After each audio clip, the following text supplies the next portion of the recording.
ছাত্রলীগের কয়েক শতাধিক নেতা কর্মীর উপর আক্রমণ করার প্রতিবাদে বাংলাদেশ ছাত্রলীগের আজকের প্রতিবাদী অবস্থান এবং কর্মসূচি। প্রিয় বন্ধুগণ, আপনারা অবগত আছেন বাংলাদেশ ছাত্রলীগ সরকারি চাকরিতে নিয়োগ প্রক্রিয়ার একটি যৌক্তিক, অন্তর্ভুক্তিমূলক, যুগোপযোগী, দূরদর্শী এবং টেকসই সমাধান চেয়েছে। সেটি নিশ্চিত করার জন্য বাংলাদেশ ছাত্রলীগ সংশ্লিষ্ট সকল পক্ষের সঙ্গে আলাপ আলোচনা করেছে, পলিসি লেভেলে ডিসকাশন করেছে। শুধু তাই নয়, কোটা সংস্কার কিভাবে হতে পারে সেজন্য সাধারণ শিক্ষার্থীদের কাছে আমরা মতামত চেয়েছি। আমরা পলিসি অ্যাডভোকেসি প্রোগ্রাম এবং ডোর টু ডোর ক্যাম্পেইন চালু করেছি। আমরা সাধারণ শিক্ষার্থীদের কাছে লিফলেট বিতরণ করেছি, তাদের কাছে ফর্ম দিয়েছি। মেইলে ওয়েবসাইটে আমাদের অসংখ্য মতামত এসেছে, যেখানে তারা বলেছে কিভাবে একটি যৌক্তিক সংস্কারের রূপরেখা তৈরি হতে পারে। বাংলাদেশ ছাত্রলীগ ধারাবাহিকভাবে সাধারণ শিক্ষার্থীদের মতামতের আলোকে একটি যৌক্তিক প্রক্রিয়ার দিকে অগ্রগতি হয়েছে। বিপরীতে আজকে বাংলাদেশে কোন রাজনীতি কায়েম করার চেষ্টা করা হচ্ছে? আজকে এখানে যারা আছেন শুধু তারা নয়, যারা সাধারণ আন্দোলনকারী, যারা প্রফেশনাল আন্দোলনকারী বাংলাদেশের বিভিন্ন শিক্ষা প্রতিষ্ঠানে পড়ছেন, তাদের সবার চোখে চোখ রেখে আমি প্রশ্ন রাখতে চাই, শিক্ষার্থীরা দাবি করেছিল 2018 সালের প্রজ্ঞাপন পুনর্বহাল করতে হবে। দেশরত্ন শেখ হাসিনার সরকার যে 18 সালের প্রজ্ঞাপন জারি করেছিল, যেই প্রজ্ঞাপন অনুযায়ী সরকারি নিয়োগ প্রক্রিয়ায় কোনো কোটা নবম থেকে 13তম গ্রেডে চালু নেই, সেটি পুনর্বহাল করার দাবি জানিয়েছিল শিক্ষার্থীরা। অ্যাপিলেট ডিভিশনের রায়ের মাধ্যমে হাইকোর্ট ডিভিশনের রায়ের উপরে স্ট্যাটাস কো জারির মাধ্যমে 2018 সালের প্রজ্ঞাপন পুনর্বহাল হয়েছে। ঠিক এই মুহূর্তে যারা আন্দোলন করছে, যারা এখানে রয়েছে, বিভিন্ন শিক্ষা প্রতিষ্ঠানে লেখাপড়া করছে, যারা চাকরি প্রত্যাশী, সবাই অবগত রয়েছে যে তাদের চাকরিতে নিয়োগ প্রক্রিয়ায় কোন ধরনের কোন কোটা ঠিক এই মুহূর্তে নেই। তাহলে কিসের জন্য এই টেনে হিসেবে আন্দোলনকে লম্বা করা? তাহলে কিসের জন্য আন্দোলনকে প্রলম্বিত করা? শিক্ষার্থীরা যেটি চেয়েছে সেটি বাস্তবায়িত হয়েছে, তারপরও কিসের সব রঙ্গ তামাশা আজকে বাংলাদেশের রাজপথে মঞ্চস্থ করা হচ্ছে? যারা বৈষম্য বিরোধী ছাত্র আন্দোলনের প্ল্যাটফর্ম করেছে, তারা বলেছিল 2018 সালের প্রজ্ঞাপন যদি পুনর্বহাল হয় তাহলে তারা সরে আসবে। প্রজ্ঞাপন পুনর্বহাল হয়েছে, তারা কি রাজপথের নৈরাজ্য থেকে সরে এসেছে? সরে আসেনি, বরং উস্কানিমূলক কর্মকাণ্ড দিয়ে আমাদের মহান মুক্তিযুদ্ধের চেতনাকে কটাক্ষ করে তারা রাজনৈতিক কর্মকাণ্ড পরিচালনা করেছে। যখন 18 সালের প্রজ্ঞাপন পুনর্বহাল হলো, তখন তারা কমিশন নাটক এবং পরবর্তীতে জরুরি সংসদ অধিবেশনের হাস্যকর কথাবার্তা বলছে। আমরা প্রশ্ন রাখতে চাই, তারা কি সাংবিধানিক শাসন সম্পর্কে ন্যূনতম ধারণা রাখেন না? তারা কি আইন বিভাগ, বিচার বিভাগ, নির্বাহী বিভাগের পার্থক্য সম্পর্কে অবগত নন? তারা কি রাষ্ট্রের 3 অঙ্গের মধ্যে যে স্বাতন্ত্র্য রয়েছে সেই স্বাতন্ত্র্য সম্পর্কে তাদের সুস্পষ্ট ধারণা নেই? তাহলে আজকে গোটা বাংলাদেশ ব্যাপী এই অনাকাঙ্ক্ষিত পরিবেশ, এবং এই অনাকাঙ্ক্ষিত পরিবেশ কোথায় গিয়ে থামলো? শিক্ষার্থীরা কোটা সংস্কার চায়, শিক্ষার্থীরা যৌক্তিক কোটা সংস্কারের কথা বলেছে। কোটা না মেধা, যদিও এটি একটি পলিটিক্যালি ইনকারেক্ট স্লোগান, একাডেমিক দিক থেকে সম্পূর্ণ ইনকারেক্ট স্লোগান, সেই স্লোগান দিয়েছে, মেনে নিলাম। কোটা সংস্কার চেয়েছে, সেই কোটা সংস্কার চাই আন্দোলনকে তারা কোন জায়গায় পর্যবসিত করলো, যেখানে সাধারণ শিক্ষার্থীদেরকে বিভ্রান্ত করে এই প্রফেশনাল আন্দোলনকারীরা, এই রাজাকারের প্রেতাত্মারা এই বাংলার পবিত্র জমিনে আমি রাজাকার বলে স্লোগান দেওয়ার ঔদ্ধত্য দেখিয়েছে। বাংলাদেশ ছাত্রলীগ তো শুরু থেকে দায়িত্বশীল ভাবে প্রত্যেকটি কর্মকাণ্ড পরিচালনা করেছে। বাংলাদেশ ছাত্রলীগ যেমন শিক্ষার্থীদের দাবির সঙ্গে সুরে সুর মিলিয়ে কোটাই সুর যৌক্তিক সংস্কার চেয়েছে, একই সঙ্গে বাংলাদেশ ছাত্রলীগ গণতান্ত্রিক মূল্যবোধে উজ্জীবিত ছিল। শাহবাগের দিনের পর দিন দায়িত্বজ্ঞানহীন ভাবে কোন কারণ ছাড়াই সমাধান হওয়ার পরেও, ফয়সালা হওয়ার পরেও তারা আন্দোলন নাটক মঞ্চস্থ করেছে। বাংলাদেশের কোথাও তো ফুলের টোকাও পড়েনি আন্দোলনকারীদের উপরে। মিছিল করেছে, মধুর ক্যান্টিনে ছাত্রলীগের নেতা কর্মীদেরকে তারা উস্কানি দিয়েছে, হলে হলে সাধারণ শিক্ষার্থীদের কাছে গুজব ছড়িয়েছে, বিভ্রান্তি ছড়িয়েছে, জোর করে পাবলিক শেমিং করে তাদেরকে কর্মসূচিতে আসতে বাধ্য করেছে। এ ধরনের ঘটনাও ঘটেছে। শুধু তাই নয়, গণমাধ্যমের বন্ধুদের কাছে আমরা আহ্বান জানাবো, ছাত্রলীগের নেতা কর্মীদের উপরে সংঘবদ্ধ হয়ে দেশি বিদেশি অস্ত্র শস্ত্র নিয়ে কিভাবে তারা ঝাঁপিয়ে পড়েছে সেটি আপনারা ইতিমধ্যেই লক্ষ্য করেছেন। 8 দিন তো আন্দোলন হয়েছে, বাংলাদেশ ছাত্রলীগ তো ফিরেও তাকায়নি। বাংলাদেশ ছাত্রলীগ তার নিজস্ব রাজনীতিতে নিয়ে, নিজস্ব গতিবেগ নিয়ে, সাধারণ শিক্ষার্থীদের অধিকার আদায়ের যৌক্তিক গতিপথ নিয়ে বাংলাদেশ ছাত্রলীগ তার কর্মকাণ্ড পরিচালনা করেছে। বাংলাদেশ ছাত্রলীগ ও সাধারণ শিক্ষার্থীদের কাছে মতামত চেয়েছে যে কিরকম রূপরেখা তারা চায়, অথচ কাণ্ডটা করলো তারা বিপরীত। শুধু তাই নয়, তারুণ্যের হৃদয়ের শেষ ঠিকানা, মহান মুক্তিযুদ্ধের চেতনার প্রতীক, ডিজিটাল বাংলাদেশের উপকার, স্মার্ট বাংলাদেশের স্বপ্ন দ্রষ্টা, লাখো শহীদের রক্তের উত্তরাধিকারের স্বপ্ন, যার কাছে তরুণ প্রজন্ম সবচেয়ে নিরাপদতম মনে করে। তরুণ প্রজন্মের স্বপ্ন, মেধাবী প্রজন্মের স্বপ্ন, যার কাছে সবচেয়ে বেশি নিরাপদ। আমাদের হৃদয়ের পবিত্রতম আরাধ্য বঙ্গবন্ধুর কন্যা দেশরত্ন শেখ হাসিনার বক্তৃতাকে তারা বিকৃত করেছে। এই লজ্জা আমরা কোথায় রাখি? মাননীয় প্রধানমন্ত্রী বঙ্গবন্ধু কন্যা দেশরত্ন শেখ হাসিনা সংবাদ সম্মেলনে একটি অন্তর্ভুক্তিমূলক যুগোপযোগী মেধাভিত্তিক স্বচ্ছতা ভিত্তিক নিয়োগ প্রক্রিয়া সম্পর্কে তার মতামত প্রকাশ করেছেন এবং একই সঙ্গে জাতির শ্রেষ্ঠ সন্তান বীর মুক্তিযোদ্ধাদের সবাই যেন সম্মান করে, যেটি আমাদের জাতীয় চাওয়া, সেই বিষয়ে অত্যন্ত বলিষ্ঠভাবে মাননীয় প্রধানমন্ত্রী বঙ্গবন্ধু কন্যা দেশরত্ন শেখ হাসিনা মন্তব্য করেছেন। এবং যারা মুক্তিযোদ্ধাদের নিয়ে তামাশা করে তাদের বিরুদ্ধে মাননীয় প্রধানমন্ত্রী বঙ্গবন্ধু কন্যা দেশরত্ন শেখ হাসিনা দীপ্ত প্রত্যয় ঘোষণা করেছেন।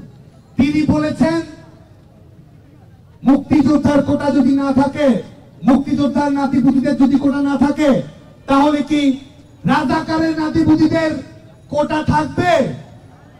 এই প্রশ্নের মধ্যে কোথায় কোথায় কোন অ্যাঙ্গেলে, কোন পরিভাষায়, তাদের কোন ব্যাখ্যায় এখানে সাধারণ শিক্ষার্থীদের, আন্দোলনকারীদেরকে এই বিষয়টি বলা হয়েছে?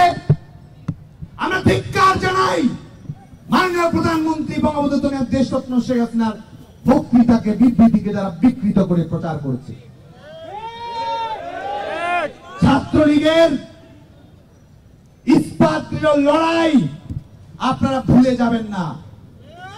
আমাদের হৃদয়ের পবিত্র আরাধ্য নিয়ে ছেলে খেলা করার তামাশা দেখাবেন না। অনেক বিনয়ের পরিচয় দিচ্ছি, সীমা লঙ্ঘন করছেন। দেশরত্ন শেখ হাসিনাকে নিয়ে ন্যূনতম বক্তৃতা, বিবৃতির কোন বিভ্রান্তিমূলক প্রচারণা হলে বাংলাদেশ ছাত্রলীগ শেষ দেখে ছাড়বে। প্যাকেট ছাড়বে, যেই হোক না কেন। পপুলিস্ট প্রপাগান্ডা দেন, শিক্ষার্থীদের বিভ্রান্ত করার চেষ্টা করেন, যেটি করেন না কেন বাঙালি জাতি রাস্তার শেষ ঠিকানা বঙ্গবন্ধু দেশরত্ন শেখ হাসিনাকে নিয়ে বিভ্রান্তি ছড়ানোর চেষ্টা করা হলে কাউকেই ছাড় দেয়া হবে না, কাউকেই ছাড় দেয়া হবে না। প্রিয় বন্ধুগণ, আজকে গণমাধ্যমের কাছে আমরা বলতে চাই, 8 দিন ধরে সাধারণ শিক্ষার্থীদের কাছেও আমার এই বক্তব্যটি শোনার জন্য আহ্বান জানাবো। 8-9 দিন ধরে আন্দোলন হয়েছে, শাহবাগে হয়েছে, রাজু ভাস্কর্যে হয়েছে, বাংলাদেশের বিভিন্ন শিক্ষা প্রতিষ্ঠানে হয়েছে। কোথাও কোনো অনাকাঙ্ক্ষিত ঘটনা ঘটেছে? একটি ঘটনাও ঘটেনি। ছাত্রলীগ বলেছে যৌক্তিক সংস্কার হোক, ছাত্রলীগ বলছে আইনগতভাবে সমাধান হোক, শান্তিপূর্ণ প্রক্রিয়ায় সমাধান হোক। যখন নির্বাহী বিভাগের কাছে বিষয়টি সমাধানের জন্য আসবে, তখন নির্বাহী বিভাগের কাছে বাংলাদেশের ছাত্র সমাজের পক্ষ থেকে আমরা বক্তব্য উপস্থাপন করব। আদালত তো এই পর্যন্ত অপশন দিয়েছে, আন্দোলনকারীরা আদালতে গিয়ে তাদের মতামত প্রকাশ করতে পারে। আওয়ামী লীগ সরকার বলেছে তারা সমস্যার সমাধানে আন্তরিক, তারপরও কিসের জন্য এই লাগাম ছাড়া কর্মকাণ্ড আপনারা পরিচালনা করছেন? গতকালকেও বাংলাদেশের সকল সাধারণ শিক্ষার্থীকে আহ্বান জানাচ্ছি, আপনারা জানেন যে এর আগের দিন বাংলাদেশ ছাত্রলীগ সন্ত্রাস বিরোধী রাজু ভাস্কর্যের পাদদেশে দুপুর 3টায় আমরা আমাদের গণমাধ্যমের বন্ধুদের কাছে আমাদের প্রেস রিলিজের কপিটিও আমরা পাঠিয়েছি। দুপুর 3টায় বাংলাদেশ ছাত্রলীগ কর্মসূচি দিয়েছে। ভোর 5টায় বৈষম্য বিরোধী ছাত্র আন্দোলনের একজন, পরবর্তীতে আমরা জানতে পেরেছি অন্যান্য সমন্বয়কেরা নাকি জানতেন না। এই হচ্ছে এদের সমন্বয়, এই হচ্ছে এদের আন্দোলনের নমুনা। ভোর 5টায় তারা সন্ত্রাস বিরোধী রাজু ভাস্কর্যের পাদদেশে, দুপুর 12টায় কর্মসূচি দিয়েছে। আপনারা জানেন যে মধুর ক্যান্টিনে বাংলাদেশ ছাত্রলীগের কর্মীরা অপেক্ষা করেছিল, এবং আমরা সব সময় চেয়েছি যে শান্তিপূর্ণভাবে তারা তাদের কর্মসূচি শেষ করবে। যখনই শেষ হোক, আমরা এ পর্যন্ত বলেছি যতক্ষণ তাদের কর্মসূচি শেষ না হয় ততক্ষণ বাংলাদেশ ছাত্রলীগ রাজু ভাস্কর্যের পাদদেশে আসবে না। আমরা আমাদের কথা রেখেছি, আর তারা রেখেছে রাজাকারের প্রেতাত্মাদের কথা। 3টার দিকে কর্মসূচি বাংলাদেশ ছাত্রলীগের হওয়ার কথা, 3টার দিকে তারা রাজু ভাস্কর্য ছাড়েনি কেন জানেন? আগের দিন যে এই রাজাকারের প্রেতাত্মারা, প্রফেশনাল আন্দোলনকারীরা আমি রাজাকার বলে স্লোগান দিয়েছে, সাধারণ শিক্ষার্থীরা যে তাদের দিক থেকে মুখ ফিরে নিয়েছে, তারা যে গণধিক্কারের শিকার হয়েছে, সে কারণে 12টার কর্মসূচি ঘোষণা করেছে। 2টা পর্যন্ত এখানে লোক সংখ্যা ছিল। আপনারা অনেকে লাইভে দেখবেন, গুনে গুনে দেখবেন এখানে 500-600 বেশি লোক সংখ্যা আসেনি। 3টার দিকে বাইরের বিভিন্ন শিক্ষা প্রতিষ্ঠান থেকে আরো কিছু লোক সংখ্যা সমাগত হয়ে 800-900 একটি জমায়েত এই রাজু ভাস্কর্যের পাদদেশে হয়েছে। যখন তারা বুঝতে পেরেছে তাদের আন্দোলন, তাদের অযৌক্তিক আন্দোলন ব্যর্থতার দিকে যাচ্ছে, তাদের অযৌক্তিক আন্দোলন সুপার ফ্লপ, তখন তারা কি করেছে? সবার কাছে প্রশ্ন রাখতে চাই, ঢাকা বিশ্ববিদ্যালয়ের প্রত্যেক শিক্ষার্থীর কাছে প্রশ্ন রাখতে চাই। 3টার দিকে কর্মসূচি শেষ হওয়ার, 12টার কর্মসূচি 3:30টাও শেষ হয়নি। শেষ হওয়ার পরে কর্মসূচি শেষ হলে আপনারা কি করেন? কর্মসূচি শেষ হয়েছে, পরে আরো কর্মসূচি রয়েছে, আপনারা তো দায়িত্বশীলতার পরিচয় দেবেন। এখানে পরবর্তী কর্মসূচি ঘোষণা করে আপনারা যার যার শিক্ষা প্রতিষ্ঠানে, যার আবাসিক হলের রুমে, সেখানে আপনারা ফিরে যাবেন। এটি তো একটি প্রক্রিয়া, এটি তো একটি নিয়ম, এটি তো একটি সাধারণ পদ্ধতি। অথচ তারা কি করলো? আজকে বন্ধুগণ, আমি একটু সময় নিয়ে আমাদের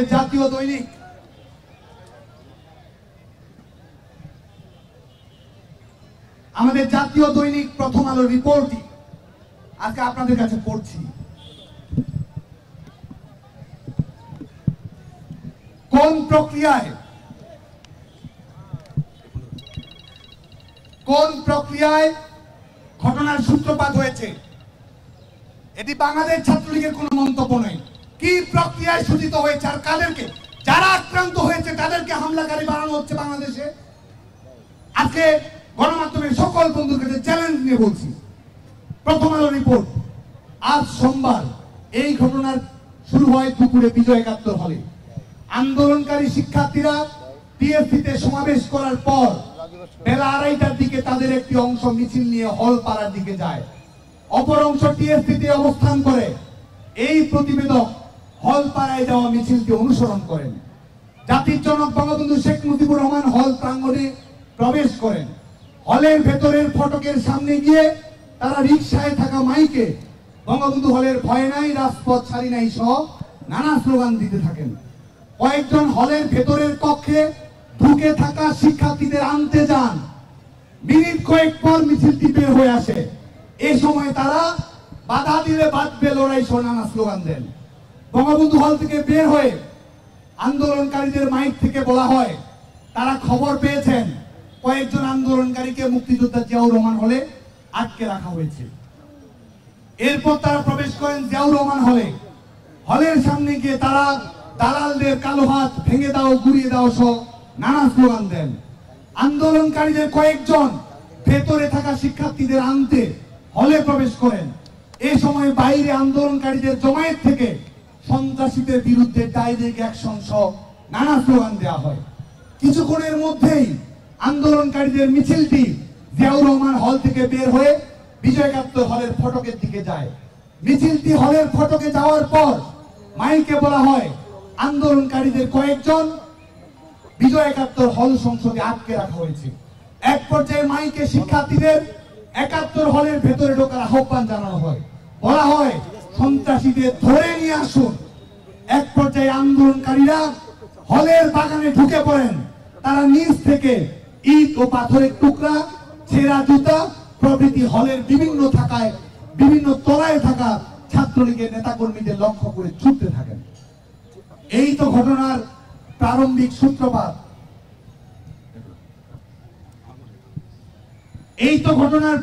সূত্রপাত।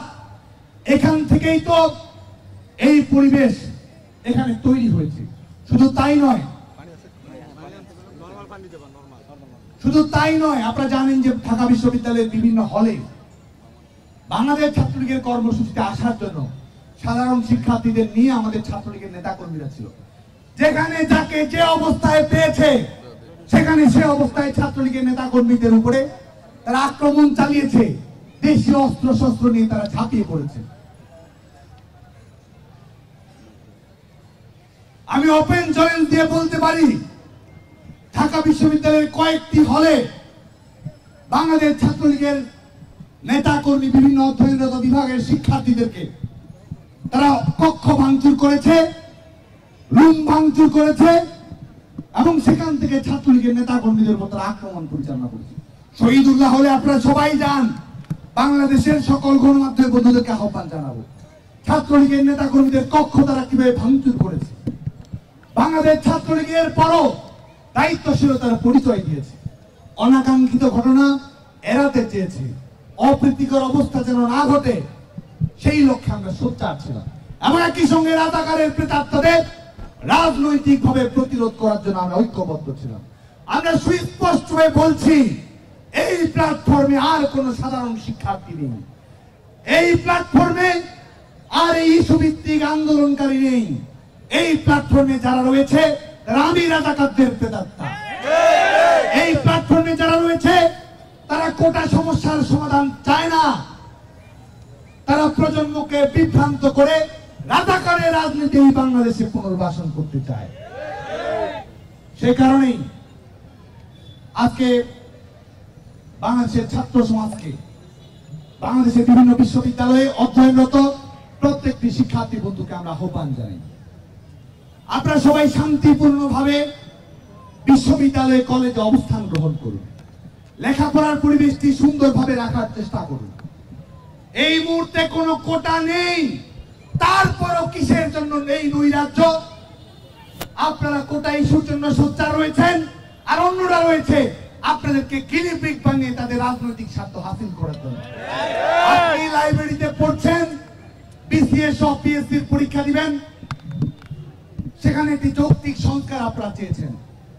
ইতিমধ্যে এই কোটা নেই, যৌক্তিক সংস্কারের দিকেই সংশ্লিষ্ট সকল পক্ষ এগুচ্ছে। তাহলে কেন আপনাদেরকে যারা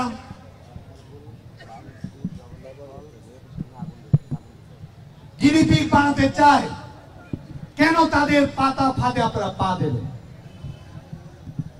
যে সমস্যার একটি যৌক্তিক সমাধান হয়েছে, তাৎক্ষণিক সমাধান হয়েছে, তারপরও কেন আপনারা যারা রিমোট কন্ট্রোল করছে আন্দোলনের পেছন থেকে, তাদের দাবার ঘুঁটিতে আমাদের শিক্ষার্থীরা যেন না পড়ে, সেজন্য সবাইকে সচেতন হওয়ার জন্য আহ্বান জানাচ্ছি। বাংলাদেশ ছাত্রলীগ বাংলাদেশের সকল প্রতিষ্ঠানে শিক্ষার পরিবেশটি স্বাভাবিক রাখার, সাধারণ শিক্ষার্থীদের নিরাপত্তা সুনিশ্চিত করার, সাধারণ শিক্ষার্থীদেরকে যারা গিরিপিগ হিসেবে ব্যবহার করতে আসবে, সাধারণ শিক্ষার্থীদের যারা জোর করে কর্মসূচি নিয়ে যেতে চাবে, সাধারণ শিক্ষার্থীদের যারা পাবলিক সেভিং করবে, সাধারণ শিক্ষার্থীদের যারা আক্রমণ করবে, বাংলাদেশ ছাত্রলীগ নিজের রক্তের বিনিময়ে হলেও শিক্ষার্থীদের নিরাপত্তা নিশ্চিত করবে। আজকে শিক্ষার্থীদেরকে টার্গেট করছেন, নিজের হিম্মত নিয়ে আন্দোলন করার, আর সাধারণ শিক্ষার্থীদের আবেগকে পুঁজি করে তাদেরকে ব্যবহার করার চেষ্টা করছেন।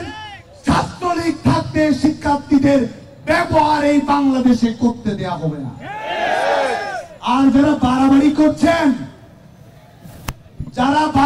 করছেন, যারা আমি রাজাকার বলছেন, বাংলাদেশের বিভিন্ন শিক্ষা প্রতিষ্ঠানে পড়ছেন, এই রাজাকারদের নিয়ন্ত্রণে চলার স্বাদ যাদের জেগেছে, তাদের উদ্দেশ্য করে একটি কথা বলতে চাই, আন্দোলন যাবে, আন্দোলন আসবে, বাংলাদেশ ছাত্রলীগ থাকবে এবং সবকিছুই মনে রাখা হবে, সবকিছুর জবাব দেওয়া হবে। হলে হলে তামাশা যারা করছে, সাধারণ শিক্ষার্থীদেরকে নিয়ে পাবলিক সেভিং যারা করছে, ছাত্রলীগের ইতিহাস তো জানা নেই, একটি ঘটনাও জবাব ছাড়া দেয়া হবে না, সবকিছু মনে রাখা হবে। সে কারণেই, এবং এটিও মনে রাখবেন, কোথায় কে কি করছেন না করছেন সবকিছু আমরা দেখছি, জানছি, অবগত থাকছি। যা করবেন বুঝে শুনে কাজ করবেন। অযৌক্তিক উপায়ের দিকে যদি পা বাড়ানোর চেষ্টা করেন, রাজাকারদের ফাঁদে যদি কেউ পড়েন, আর ইস্যু ভিত্তিক আন্দোলনকে যদি ভিন্ন খাতে প্রবাহিত করার চেষ্টা কেউ করেন, তাহলে মনে রাখবেন, একদিন যাবে, 2 দিন যাবে, 3 দিন যাবে, 4 দিন যাবে, 5 দিনও যাবে, তারপরেও ছাত্রলীগ থাকবে। এবং তখন আমরা দেখে নেব কত ধানে কত চাল হয়, বাংলাদেশ ছাত্রলীগ দেখে নেবে। একই সঙ্গে আমরা বাংলাদেশের সকল সাধারণ শিক্ষার্থীকে শান্তিপূর্ণভাবে যৌক্তিক ইস্যুতে ইস্যু ভিত্তিক শান্তিপূর্ণ ভাব কর্মসূচি দেওয়ার জন্য আহ্বান আমরা জানাবো। কোথাও কোনো অনাকাঙ্ক্ষিত ঘটনার জন্য না ঘটে, সেই আহ্বানটি আমাদের থাকবে।